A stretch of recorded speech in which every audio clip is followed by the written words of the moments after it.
Hello there, and thank you for joining us today. Today we will be talking about the recently closed tariff deal between Korea and USA at the end of July 2025. This includes the actual deal and what it means for both countries. Enjoy! Welcome to Korea Industry Analysis, your reliable provider of Korea industry news today.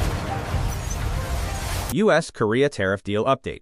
What actually happened on the end of July this year? Was it a good deal or a bad deal? Let's check it out. Key takeaways of the tariff deal.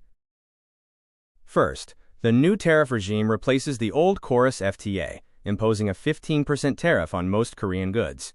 Second, South Korea has committed to a massive investment of $350 billion in the U.S. Third, the deal has a mixed impact on industries. Shipbuilding gains strategic opportunities, while auto and steel sectors face significant challenges. Finally, this creates a level playing field, as South Korea loses its previous tariff advantage over competitors like Japan and the EU. Next, key provisions of the deal, in other words, the new framework. First, the tariff rate. A 15% tariff is imposed on South Korean imports to the U.S., while U.S. exports to South Korea remain tariff-free. Next, investments. South Korea commits $350 billion into U.S. industries. This includes $150 billion specifically for the Make American Shipbuilding Great Again initiative and $100 billion for U.S. LNG and energy products. Finally, exclusions. Notably, South Korea's agricultural markets, including rice and livestock, remain closed to further U.S. imports. South Korea is happy to have been able to protect the farmers' market. Next, the impact on Korean industries. First, for automotive, the new 15% tariff reduces price competitiveness for Hyundai and Kia, leading to significant stock drops. This is contrary to the stock price rise in Toyota after Japan's tariff deal. Steel also faces a very negative impact, with tariffs as high as 50%, anticipating a major drop in U.S. exports.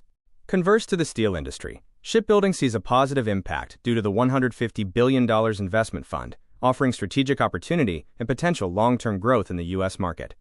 Comparison of US-Korea tariff deal to agreements with Japan and the EU. Firstly, tariff uniformity. A consistent 15% tariff is now applied to imports from South Korea, Japan, and the EU, standardizing U.S. trade policy. For South Korea, this means a lost advantage. Their previous tariff-free status is gone, eliminating their competitive edge over Japan and the EU. Secondly, the investment comparison. All three partners have made significant U.S. investment pledges. South Korea, with $350 billion, Japan, with $550 billion, and the EU leading with $600 billion. However, all these deals face interpretation issues. Ambiguities in investment terms and profit distribution still exist, leading to different interpretations among partners. U.S. and each of the countries which made the deal are interpreting it in a way favorable to their own country. Conclusion and summary. First, this deal signifies a major shift, moving from a free trade agreement to a new model driven by tariffs and targeted investments. Second, adaptation is key. South Korean companies must quickly adjust to these new market conditions. Finally, the long-term impact remains uncertain. It hinges on whether the new investment opportunities can successfully offset the economic losses incurred from higher trade barriers in critical industries.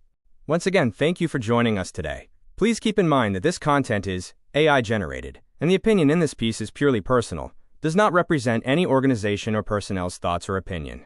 For further inquiries, be free to leave any comments below or contact by email. Have a great day. If you please enjoyed this content, please press like and subscribe.